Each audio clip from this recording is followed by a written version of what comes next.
Hello, I'm Claudia Otero. Welcome to this edition of Ask the Experts, brought to you by Salinas Valley Health in collaboration with Stanford Medicine Children's Health. Our experts today are Dr. Scarlett Karakash and Dr. Robert Castro. Dr. Scarlett Karakash is an obstetrician who focuses on maternal fetal medicine, treating high-risk pregnant women. She also sees patients at the Perinatal Diagnostic Center in Salinas, as well as at Salinas Valley Health and at Lucile Packard Children's Hospital, Stanford. Dr. Robert Castro is a Stanford Medicine Children's Health neonatologist and the medical director of our Level 3 Neonatal Intensive Care Unit, or NICU, at Salinas Valley Health. His clinical focus is neonatal perinatal medicine and neonatology, which is caring for newborns. Both Dr. Karakash and Dr. Castro are faculty at Stanford Medicine, which means they are engaged in teaching and research activities to help train new generations of doctors and advance care for mothers and infants. Thank you so much for being here today. I know you're both very, very busy. So today, as I mentioned earlier, we will be focusing on diabetes in pregnancy and its effects on maternal and neonatal health. I want to begin, though, with some statistics. California has a population of nearly 39 million people. According to the American Diabetes Association, 3.2 million, or 10.5% of the adult population has diabetes. And every year, more than 250,000 people are diagnosed with this disease. Now, according to data compiled by our healthcare systems here in Monterey County, 45% of the population has diabetes or prediabetes in Monterey County. 1 in 5 adolescents has prediabetes, and the risk for early death for adults with diabetes is 60% higher than adults without diabetes. Now, diabetes can cause many health issues. We're talking about cardiovascular disease, stroke, blindness, kidney disease, amputation, premature death. And we're going to be discussing today how diabetes can cause a lot of these health issues and others for a pregnant woman and or her baby. So let's begin with diabetes. What is diabetes? What different types of diabetes are there, and how does it affect the body?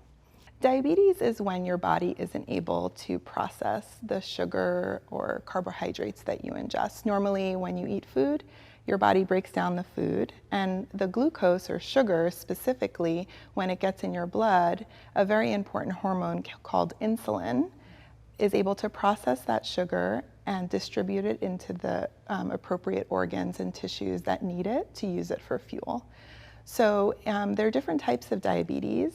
There's pre-pregnancy or pre-gestational diabetes, which is type 1 or type 2 diabetes. And then there's gestational diabetes, when diabetes starts during pregnancy and is limited to pregnancy.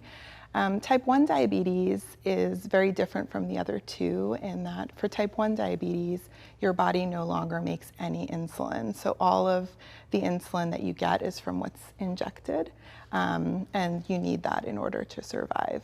For type 2 diabetes, as well as for gestational diabetes, you have insulin, but it's just not working optimally or properly. Okay. And let me just clarify also for the diabetes effects on the babies in our neonatal intensive care unit or in the mother-baby unit regular nursery. The babies do not have diabetes, but what they're showing is the effects of the diabetes that mom had during her pregnancy, which may cause problems. Okay, and to go back to what you were just talking about, what pre-gestational diabetes, 1 and 2, and then gestational diabetes, do you see a lot of these cases? I mean, are you treating a lot of these patients? We see a lot, and as you can see in the slide, for pre-pregnancy diabetes, as shown in this figure, the rates are increasing almost exponentially from 2016 to 2021. And then also for gestational diabetes in the next slide, it's actually, you can see that the graph, the line is going up even higher, and even between 2019 and 2020, the rates have gone up a lot. And in general, I would say about 7% of pregnant women have diabetes, and the vast majority of that, over 85%, is gestational diabetes. And so with the 85% that's gestational diabetes, I think it's important to note that it can be prevented, right? So Yeah, type 2 diabetes is in many cases preventable. There is a genetic component, but we don't think it's as much of a contributor as everybody seems to think it is, and that diet and lifestyle have a lot to do with it. sure, exercise and make sure that we all eat healthy or as healthy as possible, right? Exercise, try to avoid processed foods, anything that's in a box and tells you the ingredients and the nutritional value is probably processed, so try to eat more whole foods and things like that would make a really big difference. Okay. How do these types of diabetes, so type 1, type 2, gestational, affect a pregnancy? So when you have diabetes in pregnancy, no matter which type it is, the risks are similar. But for type 1 and type 2 diabetes, they're a little bit amplified. So the risks for type 1 and type 2 diabetes that are not well controlled around the time of conception in very early pregnancy, many times before women even know they're pregnant, that increases the risk of miscarriage, as well as what we call congenital malformations, which just means birth defects. And very commonly that is a heart defect or a spine defect, but it could be almost anything. And then as you move through pregnancy, if the blood sugar isn't well controlled in any type of diabetes, the majority of growth problems that we see in babies are big babies. And sometimes we do see growth restriction, which are very small, abnormally small or not fully grown to the potential for the baby. And then there's unfortunately, an increased risk of stillbirth and preterm birth. And of course, Dr. Castro can talk about a lot of the neonatal complications that happen to babies after they're born when their moms have diabetes that are not well controlled. Sure, and it must be heartbreaking as a physician working in this field to see these babies being born with some of these defects, which are going to affect them the rest of their lives. No, absolutely, and certainly I think the most important thing Dr. Karakash has mentioned is the fact that if a mom has gestational diabetes or if has type 2 diabetes before her pregnancy and then develops even a more significant diabetes during the pregnancy, if it's controlled, it really has an impact on how the baby does after delivery. When you see this baby here, many times all of us will say, wow, that's great, look at this nice big chubby baby and it looks healthy. But unfortunately, that's not the case. This baby is what we would call large for gestation. And those are typically what we will see in the moms with gestational diabetes. And as Dr. Karakash mentioned, and as you mentioned too in Monterey County, we certainly see more of this in our neonatal intensive care unit. Now, not all these babies have to be admitted into our unit. Many of them can be managed with the mother at the bedside, but we do have to be concerned about many things. And some of the things that can happen, for example, are, during deliveries, the baby may suffer some trauma because of the size of the baby. Or in this case right here, here's a baby that was very large, and when the baby is very large during delivery, now, I don't deliver the babies, Dr. Karakash and her associates do most of that, but they can have difficulty because of their size when they come out. And if that happens, they can actually have trauma to their bones, their clavicle, their arms, or they can even suffer nerve injury, as demonstrated by the baby here on the right, where you can see the left arm is nice and flexed, but the right arm is unable to move very much, and you can see that the hand is curled up somewhat. And that can happen. Fortunately, when we see this, many of the times this is temporary, and it gets better over the next several days or weeks, but there are times when it becomes even more significant and it's even more permanent and may require surgical assistance. If we can go back to my first slide, however, the most common issue that we deal with is the babies that are very large. And when these babies are large, they're at very high risk for developing low blood sugar in the first hours of life, in the first days of life. We can manage most of that, again, by having the baby feed earlier. Also, we can even give the babies a glucose solution to keep their blood sugars up. But oftentimes, if they're unable to do that, because of the high blood sugar they were used to seeing inside mommy, all of a sudden that's gone, their insulin levels are very high, and they drop their blood sugars. So then we have to manage them with intravenous fluids on occasion. There are other problems these babies can have. For example, their organs are very large, including their hearts. They can have problems with their blood circulation because their blood counts are very high. They could also have issues with low blood calcium and magnesium levels. These are all issues that we monitor very closely, especially if a baby needs to be admitted into the level 3 neonatal intensive care unit. So thank you for showing us these slides and these images. I mean, they really show what these babies are dealing with in those early days of life. So what do you tell your patients who either have type 2 diabetes or gestational diabetes? I mean, how can they better take care of their health so that hopefully their baby doesn't have some of these issues? Yeah, it's a really good question. I wanted to go back a little bit about some of the complications because we very often talk about the immediate complications for mom and baby, and that's very important. But one of the things I really want to get across is that women who have gestational diabetes in pregnancy, 70% of them will develop type 2 diabetes in their lifetime.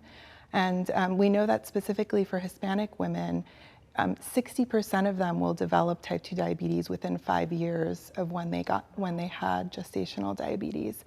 And there's also a higher risk of cardiovascular disease in the future. And for the babies, these babies who are born from diabetic moms, we don't know really why, but we do know that these babies, when they're adults, have a higher risk of obesity and diabetes. And it's not just genetics.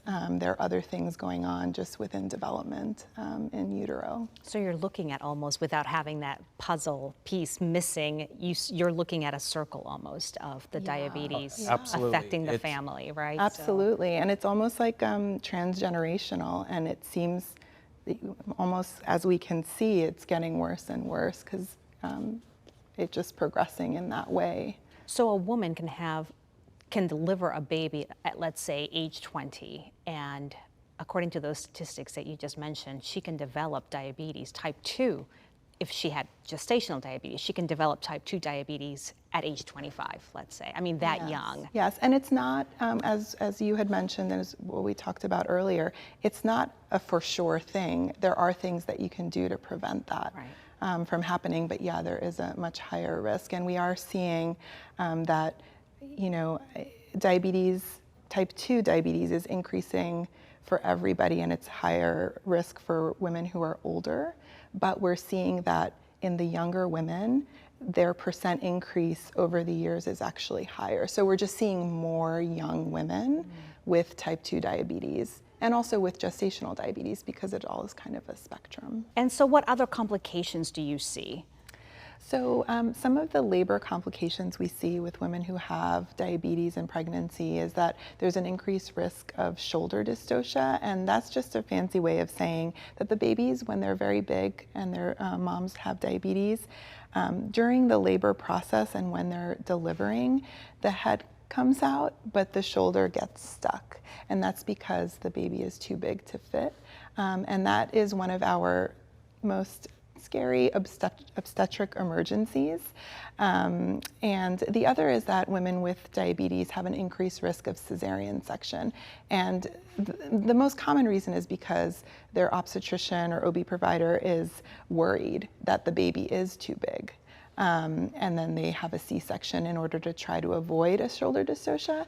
And we're not very good at predicting shoulder dystocia, so many women have C-sections who could have potentially had a very nice, uncomplicated vaginal birth, but there's really no way to know whether they're at risk or whether they would have a shoulder dystocia at the time of birth. And if they're having a C-section, is there ever a case where maybe the baby's shoulders are still too large and you're having difficulty getting the baby out? I mean, does that ever happen?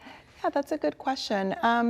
It can happen, but Thankfully, when you're in the OR or the operating room and you're doing it, you can always make more room for the baby to come out safely. But that can be an issue when the babies are big. Okay, and can you share a little bit of information about our operating rooms that we have at Salinas Valley Health specifically for these cases? Well, sure. One of the things that is very important to know is that our operating room is adjoining to the neonatal intensive care unit. So for any operation or C-section that is required, then our neonatal intensive care unit charge nurse, our respiratory therapist attends all those deliveries, and if there's a higher risk patient, then the neonatologist will attend as well, and we're just right across the hallway. So we have 2 operating rooms now right by our neonatal intensive care unit, and it makes it very convenient in the event that the baby needs to come into our unit, but hopefully not. Hopefully they'll stay with the mommy after the delivery is done. And so the best thing that you can say to these patients of yours in terms of staying healthy is what would... Yeah, I would say if you already have type 2 diabetes or gestational diabetes and you're pregnant, the best thing that you can do is try to control your blood glucose levels as much as possible through diet and exercise. And many times these women do need to take other medications, whether it's oral medication or insulin, to control the blood sugars in order to prevent the immediate effects for the babies. Okay. Now, we talked a little bit about some of the complications that a baby may face once they're born, but can a mother pass on diabetes to the fetus? Is that possible? Well, what typically happens and is the fact that, as Dr. Karakash mentioned, is because these babies are seeing these very high blood sugars when they're inside their mommies, and then they have all these other hormonal influences, it almost programs these babies for the potential of having other problems later on in life. And those are, as she mentioned, cardiovascular disease, kidney disease. So those things can happen even though the babies, and they can even happen in babies that actually have a very normal newborn course. They could still be at risk. But we know, for example, like on this slide here where I'm showing a baby who is very small, that's a baby who was born to a mom who had pre-gestational diabetes. She had type 1 diabetes, meaning she was on insulin, had very high blood sugars, and those are the ones that are very concerning. Fortunately, they don't happen very often, but those are, again, I showed you a very large baby. We also can have very small babies, and those small babies can have other problems because it affects, for example, their brain growth and also their organs as well during on in life, and they're the ones that are at more risk, as Dr. Karakash mentioned, for heart disease and even problems with their bones and their legs later on or at the time of delivery. And sadly, that is the long-term outlook for some of these really young, tiny patients. I know that Dr. DeFelipe, who's one of our cardiothoracic surgeons, has mentioned that 20 years ago, his patients were a lot older. Now he has patients who are in their 20s. So they're getting younger and younger, and I think it all goes back to what you're saying here, is we're seeing these young patients growing up and developing these issues. So thank you for providing all this information. I do want to talk about our level 3 NICU. Please tell us about it. And what does a level 3 NICU mean? Well, that means that we're accredited by the state of California and are capable of handling most of the major problems that occur in newborns. Fortunately, not often. We only have to admit probably anywhere from 7 to 10% of all newborns. And that could be only maybe for a temporary amount of time, for 1 or 2 days, or even longer, weeks or months, for example, if they're preterm. But a level 3 NICU that we have at Salinas Valley Health can handle most of the potential problems that babies can have. And because of that, it's very rare that we need to transport a baby to an even higher level of care.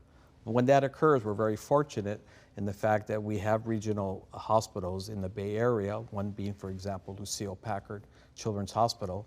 And in the event of any of our babies require a higher level of care, they may need a consultation by surgeons or other subspecialty or other special type of therapy that is only offered at that type of a hospital, then we have the capability or the association to send those babies there. Very nice. Over the years, Dr. Castor, and I don't know if you've attended these, Dr. Karakash, but we do what's called a NICU reunion, and that's where we invite our NICU graduates, is what we call them. So patients going back 20-something years, maybe even longer than that, and we invite them and their families and their siblings to a breakfast. And what a great experience, because not only do they get to meet the physicians and nurses and everybody else that took care of them, their RTs, but they get to spend a little bit of time and hopefully reminisce. And for you, you get to see these people who are now grown up, or maybe 5, 10, 20 years old, and you get to see, what is that experience like? Tell us about that. Absolutely. I'll have to say that I'll take it from the credit card commercial. It's priceless, only because of the fact that we've spent so much time with these children and their parents. It's almost like they're our family, and then they get discharged, they graduate from our NICU, and we may not see them for 2, 5, 10 years, but it's so fantastic to see how well the vast majority of them do. And unfortunately, as we're talking about today, we do have the issues of diabetes and other problems that occur during pregnancy. We see how the children are doing, and we just try to emphasize the parents to keep doing what they're doing, because the vast majority are doing quite well. Yeah, yeah. Well, I do want to show a story with everybody that's watching today of a couple of beautiful little twins that you helped take care of. They were born towards the end of 2020, right when the pandemic was happening. So this is their story. Take a look.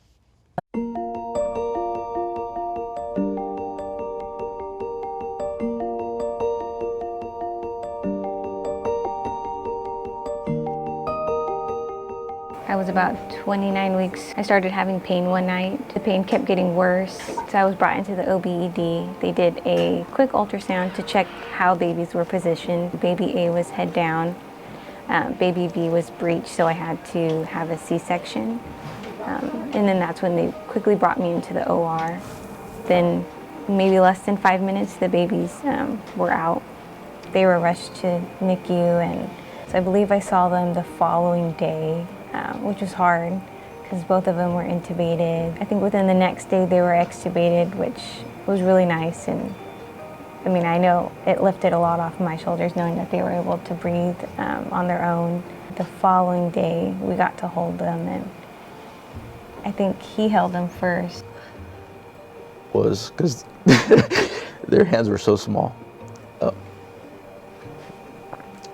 And kind of got big sausage fingers, so seeing up his whole hand, like my finger took up his whole hand. But just knowing that he was okay. Our medical staff, along with our nursing, respiratory care staff, and all the other ancillary support staff, has worked tremendously with these babies, and they're just doing wonderful. Baby A is our son Arden, and baby B is Alaric. And the NICU cameras have been very useful, especially since my family and his family can't be here. We're very fortuitous to have had these cameras. Through a generous donation by the Foundation and Children Miracle Network. We log into it to watch them when we're not in the NICU. My she's in Kentucky. My mom logs in every day after work, so she sees them regularly. And she's always giving us updates. So even if we're not here, she's, are you in the NICU? Are you by the NICU? Like, where are you at? You know. We did not expect what was going to happen in February of 2020 with the COVID-19 pandemic, which has basically not allowed us to have visitors, with the exception of the parents, within our unit. What a godsend it is to have these cameras available. The nurses here are great. The doctors we've had have been amazing. I couldn't be happier with the care that we're getting here.